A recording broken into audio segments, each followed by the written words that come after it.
for American military participation in efforts to counter ISIL. So that has been part and parcel of the strategy. You'll recall that the formation of an inclusive central government in Iraq was the linchpin of this broader strategy, and the decision that the president announced in the national address about a week and a half ago was predicated on the formation of an inclusive central government in Iraq. So the involvement of the Iraqi government is important because the president doesn't want to fall into a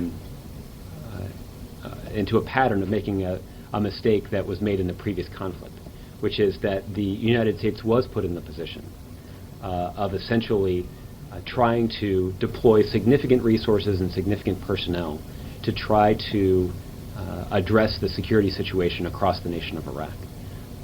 Thanks to the bravery and courage and service of our men and women in uniform, as well as some of our diplomats and intelligence professionals, significant gains were made in terms of trying to strengthen the security situation in Iraq.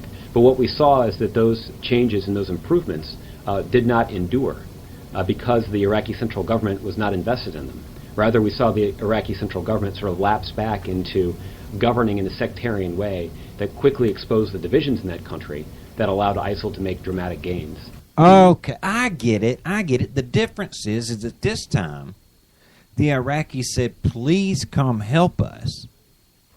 And the last time, when George Bush did it, they couldn't get Saddam Hussein to say, please come run me out of here. Yeah, please come kill me. Oh, I get it. And it's George Bush's fault that the Iraqi government went back to their old sectarian ways and wasn't being inclusive with the Sunnis. Had absolutely nothing to do with the failure to achieve a status of forces agreement under the Obama administration. No, because Josh Earnest just said there was improvements made. Yeah. It's because of these improvements, evidently, that ISIS has, gotten a foothold. Yeah, because that's an improvement, Josh. Yeah, really. Yeah, I swear, these guys, they're on top of things. And you know how the president the other day made it a point to let everybody know that no matter how things appear, that ISIS is not, that this has nothing to do with religion, right? Right. All right. Well, they're barely even Muslim, man. We didn't understand. You and I, we were trying really hard to get a grasp on that. Like, wait, but they call themselves the Islamic State, and Islam is a religion. How could that be? He finally got some backup on that. John Kerry is backing him up. With nuance. Here's Kerry's explanation. The beginning of why we're even having this conversation, Secretary Kerry, is the question of ISIS and how dangerous a threat it really is to the United States. And there's been some questions. Some have said there is no imminent or direct threat to the United States. How dangerous is this group, and have you all seen direct threats to the United States? This is one of the most dangerous groups that I have seen in my time in public life. Why? Because they have a radical extremist philosophy, cultish attitude. It's not a religious outlook. It's a self-described cult. Wait a minute. It is a self-described cult. In other words, ISIS has described themselves as a cult, a non-religious cult. And they're so much more dangerous because they are radical extremists, which is unlike anything George Bush had to deal with. Okay, I tell you what, I've got a little bit of nuance for the Secretary of State. If an ISIS, let's put the analogy here in the United States among Christians. ISIS, if they were Christian, would be like hard-shell Baptists, telling everybody in the world, you will either become a hard-shell Baptist or you will die. Okay. How would that make them a cult? How would that make them non-religious? Exactly. That's exactly my point. Sometimes you can nuance yourself into a corner and you end up sounding like an idiot. You mean like he just did? Yeah. Because here's the thing. All right, they call themselves the Islamic State, right? Mm-hmm. All right, that's just the first two words, Islamic State. Okay, now then, remember we played the audio of that Chaudhry guy. Mm-hmm. Okay, and he said that their goal was to bring Sharia law to a city near you, right? Remember that? Because he made it a point also to tell Sean Hannity that Sharia would be coming to a city near Sean Hannity. Yes. Right? Now, Sharia law is the foundation, the rules of conduct, if you will, by which Islamists operate, right? Yes. Now, Sharia law would be, it comes from the Quran, right? Like because the Quran is only one of the books, right? That they, but so that's the one that they quote the most. Yeah. All right. I'm just using it as an example. Yeah. All right. Because we have a Bible with more than one book in it too. Right. Gotcha. All right.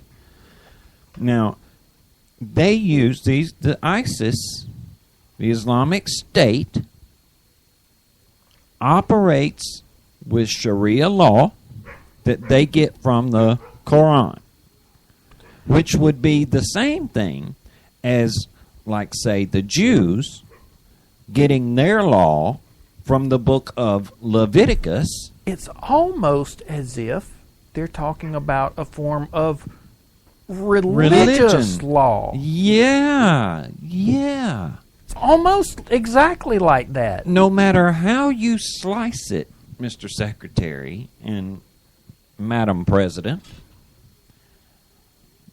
this is definitely religious in nature. And, call me nutty, but a cult, by its very definition, is a religion. A wacky religion, but cults are a religious movement.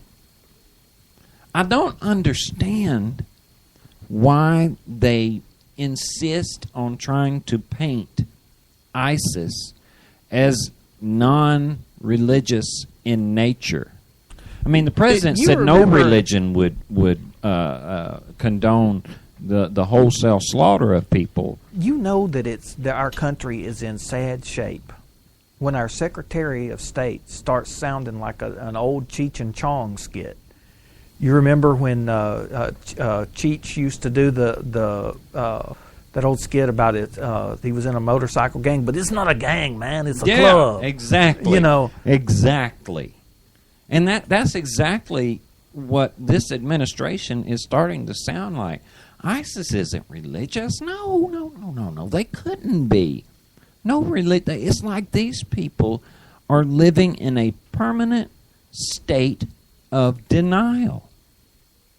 Well, and here's another little interesting tidbit that I came across this week. Yesterday, as a matter of fact, I came across this. All right, we know that ISIS isn't religious in nature. Right. Because John Kerry says so. We know that ISIS came about because of George Bush's failed policies. Right. All right. This is what Nancy Pelosi had to say. Check this out. Now, this is we just had a reporter say, what's the difference between what you're doing and what George Bush is doing? Because they keep referring to George Bush as this huge failure. Listen to this. We never treated President Bush the way they treat President Obama. Well, like we were saying earlier, she's absolutely right. at least as far as the media was concerned. The media never gave George Bush a pass on anything he ever did. They grilled.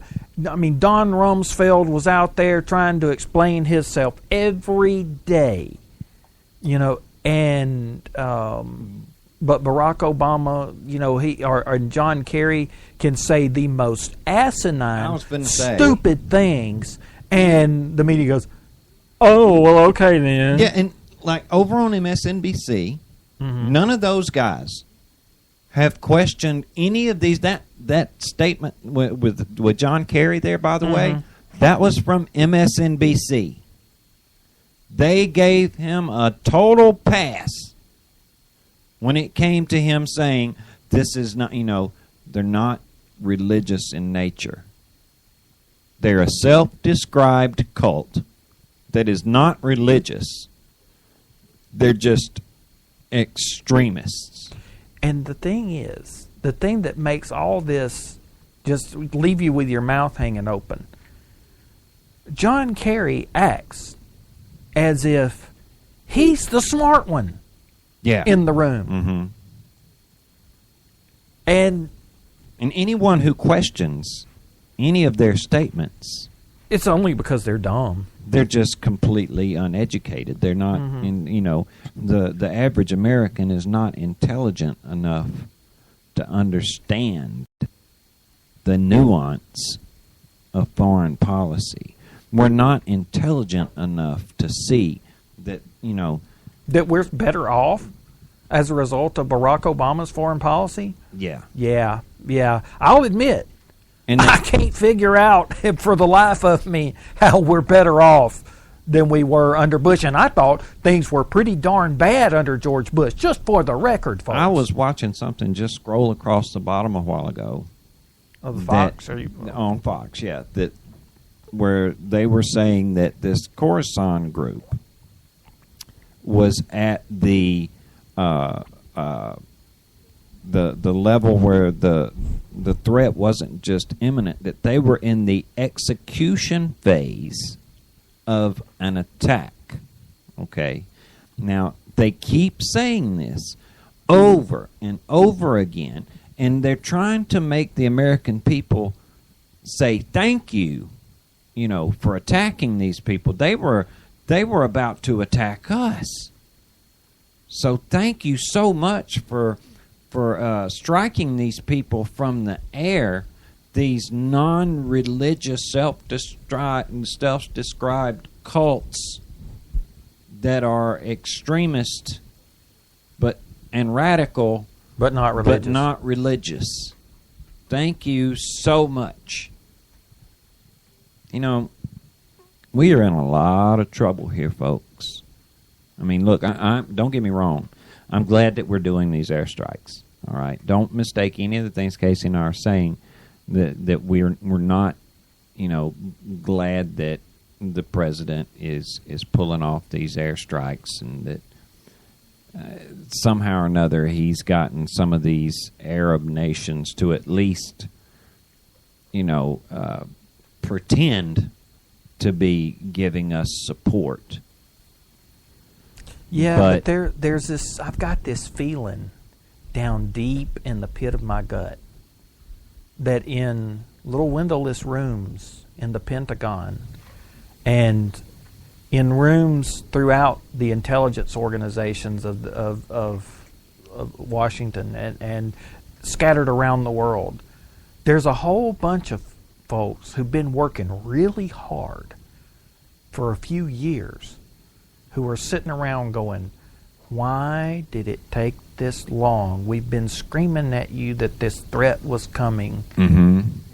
Or when even Glenn Beck, who is nothing more than a media figure, right, way back, 2 years ago, 3 years ago, was saying the caliphate is coming.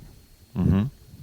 Don't you know that there were folks employed by our intelligence services, people that our tax money has been paying to do this work, did the work, yeah, sent the reports and the memos upstate